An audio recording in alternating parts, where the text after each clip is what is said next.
baptized Dorcas, where I share my life experiences. I hope you find my stories entertaining, informative, or relatable. So, right now it's almost midnight, Central African time. I came back from work about an hour ago, and today's video is about, it's actually more of an like a spur of the moment video. So it came, like, this is a topic that came to my mind as I was sitting at work today. This channel is probably not going to be about work at all, but I thought I should just talk about what's on my mind. So when I'm at work, I spend a lot of time alone. I have like 20 plus colleagues, but I do spend a lot of time on my own, and from time to time, I get an opportunity to observe my colleagues as they work. And sometimes I also take a step back and reflect on the way maybe I spoke to someone at work, or the way I handled a certain situation. So I made 5 points here on like things that I would like to discuss. I didn't like write the points down in order of importance. So, okay, there is a disclaimer. Another disclaimer: I'm not an expert on this topic, but I'm just going to talk based on my own experiences, and I hope I can learn from some of my viewers in the comment section. Okay, so the first point that I made here is always give it your best. So, it doesn't matter if you feel like you're in a dead end job, or if you feel like where you are is not really the place for you. Just give it your best, because you never know whom you might meet there. You might meet your next employer there, someone who's going to give you a better opportunity. Or if maybe you would like to be self-employed, you might meet your business connections there. But from what I've learned in life, you always need a community no matter what way you go. So maybe you can build your future community from where you are at the moment. So always give it your best. That's like my best policy.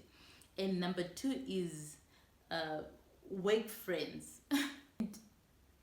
Sometimes over 13 hours at work, and this is with the same people. So we find ourselves, which is completely okay, really. You find yourself closer to some of your colleagues, and some of them are even closer than your own friends. They become closer than your own friends. I've actually heard some people say, my colleagues are more like my family. To each their own. I've never really had a colleague that I felt like they are closer than my own family. But I'm not going to judge anyone who feels like their colleagues are more closer than their own family. But I've had colleagues who became friends.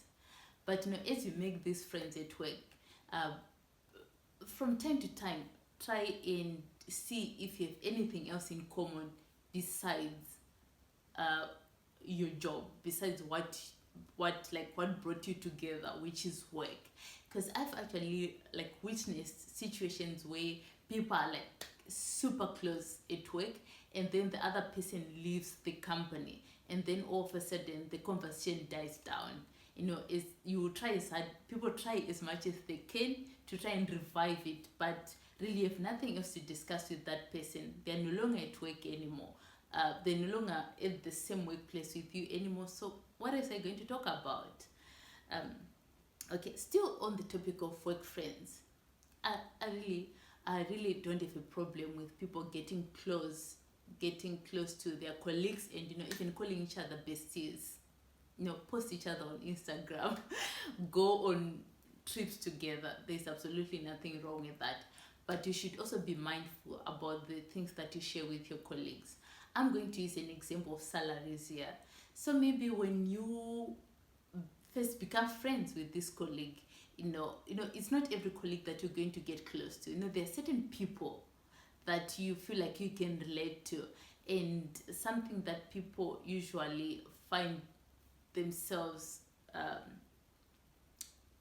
like something that people usually that something that usually brings people together at work is being in the same salary bracket. You get closer to this particular colleague because you're in the same salary bracket. But we should remember that we don't grow at the same rate in the workplace. Maybe your colleague ends up putting in more than you are putting in, or vice versa. And now you're no longer in the same salary bracket. Just like think of this scenario. Are you really going to tell your colleague that I actually got a 20% salary increase this year or last year, when you're not sure how much by how much their salary increased? So this leaves room for people feeling deceived. So if the other person ends up finding out that you've been withholding certain information from them, then they might find that to be a deal breaker. And the last thing you want is to break up with a friend at work. You might as well just resign. It will be quite awkward when that friendship ends. I think it's quite the same with dating in the workplace. I'm not against it. As I say, to each their own. But I always feel like when that relationship goes south, things are going to be quite awkward. And sometimes I think one of the two people ends up resigning, or like just, and so, unfortunately, sometimes when these breakups happen, it affects everyone around the two people. Because now if you had like friends in common at work, then now there's a little bit of a division there, and people have to walk around awkward eggshells around you, because now the two of you are not talking. And what if like you report directly to this person, and now you no longer, you used to be like the best of buddies, and now you broke up? How are you going to report to the same person? It's going to get quite awkward. So we should really be careful with our work friendships. And yeah, I'm going to talk on friendships only. I haven't witnessed any work relationships. So work friendships, be careful. Be careful of what you discuss with them. Be careful of how far you're willing to go with this friendship. Okay, and point number 3 is paper trail. Paper trail. I emphasize paper trail. Sometimes you can get a phone call from someone, and like maybe this person says something to you that is a little bit triggering. Triggering is a strong term, but maybe you're not sure how to respond, because like regardless of the situation that you find yourself in network, it's important to always be professional. So maybe someone calls you, they say something to you that you disagree with, and you cannot construct a professional response in that moment. I always suggest that you ask this person if it's okay that you get back to them on email once you've organized your thoughts. I think there's absolutely nothing wrong with that, because once those words come out, it's going to be hard to try and change what you said. You already said it, but in email, actually you know how to recall an email on Outlook, and it's probably simple for some people, but I only found out like a couple months ago how to recall an email from Outlook. Let me know in the comments if you'd like to know how to do that. So you can always edit that email or recall it quickly, but once you say something, you cannot take it back. So even if you are having a face-to-face conversation and you feel like you may be a little bit cornered, you're not sure how to respond, you can always say, can we take this to an email, or can I send you a text message on this matter? Because paper trail is very important. He said, she said. That's like, that's not good. That's not good. Because, human conflict, very hard to resolve, especially if it's based on verbal conversations that there is no recording of the conversation. So if you have an email, you can also, maybe you said something that you forgot that you said. When you go back to your emails, you can say, you know what, I'm sorry, I forgot this is what I said. I don't intend to go back on my word, so I'm going to stick with what I said in my email. Which goes back to, before you send that email, be sure that what you say in the email is exactly what you wanted to say, and you're going to stand by it. Because you don't want to have paper trail that's going to put you that's going to put you in an awkward position, because now you went on and typed a whole A4 page of things that you don't mean. So when you send that email, you better mean it, because it goes both ways. If you're going to use this uh, email to hold someone accountable, be ready to be held accountable as well. Okay, moving on to point number 4, be like Veronica. Guys, I love Veronica. I've seen Veronica's videos on TikTok. I'm not too much into TikTok, but now since I started the YouTube channel, I realized TikTok is quite beneficial for me to grow my channel, because people actually learn a lot on TikTok. I learned quite a bit on TikTok. So I've seen Veronica on TikTok, and I've seen Veronica on Instagram.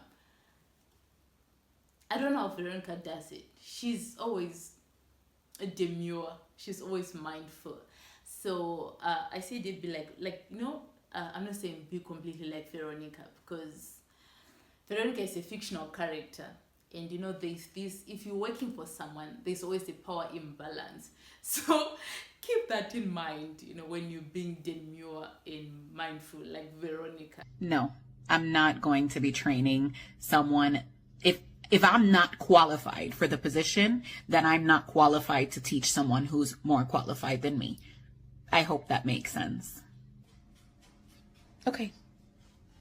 Hey, Janet, for our last conversation, I just want to make it clear that if I'm not qualified to remain in the position, then I am not qualified to train someone to take over the position. Get someone else to do it. Sincerely, Veronica. Also, please accept this resignation effective immediately. Have a great day. So, but I do like the way Veronica responds. And anyway, even if Veronica ends up losing a job due to circumstances beyond your control, at least there won't be like a CCTV footage of Veronica throwing your toys because she disagreed with what your manager was saying, or probably there won't be a phone call recording of Veronica saying the most disgraceful things because your manager said she should train your colleague. So be like Veronica, but not completely like Veronica, because Veronica is a fictional character. Okay, and point number 5, which is the final point: take care of your health. Take care of your health, guys. If you're not feeling well, I always suggest, like when my colleagues come to work and say, I'm not feeling well today, I woke up on the wrong side of the bed. I always suggest that they take time off immediately, because you can force yourself to keep working when you're not feeling well, and if that situation ends up getting worse, then you might have to take more time away from work than you would have taken if you had taken care of the situation from the onset before it got worse. So it applies for both, like your mental health. Take care of your mental health.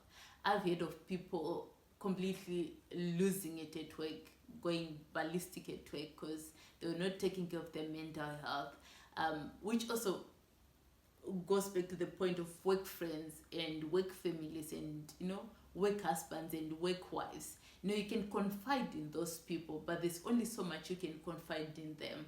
So get a therapist, guys. Don't now go and offload everything on your colleagues, because you're probably not offloading everything because they are your colleagues and you're quite worried about the things that you say to them.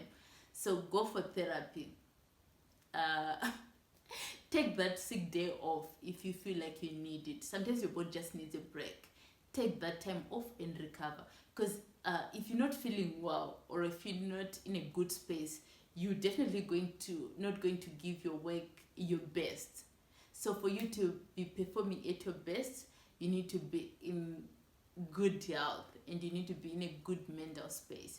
So here I don't really take, like if you watch my video, now I lost my right ear because of a leaks piercing, then I'm talking from experience. I didn't take time off then and I ended up getting sicker, and it was probably an issue that I could have taken care of within a week, but it lasted an entire month. In that month, my work performance wasn't it is best because I was constantly worrying about my health. But if I had taken probably a week or two to seek professional help, I would have come back to work earlier and I would have given my work my best. And that's about it. Thank you so much for taking the time to watch this video. I'm a new YouTuber and I appreciate each and every view that I get. But I have to go to bed now. I should be up in a couple hours. I should be up by 5 a.m. So I have to go to bed now. I'm literally going to run, curl up, and hopefully fall asleep as soon as I get into my bed. Okay, thank you so much. Bye. Well, they asked me, did I have a message to share with the world? That's my massage.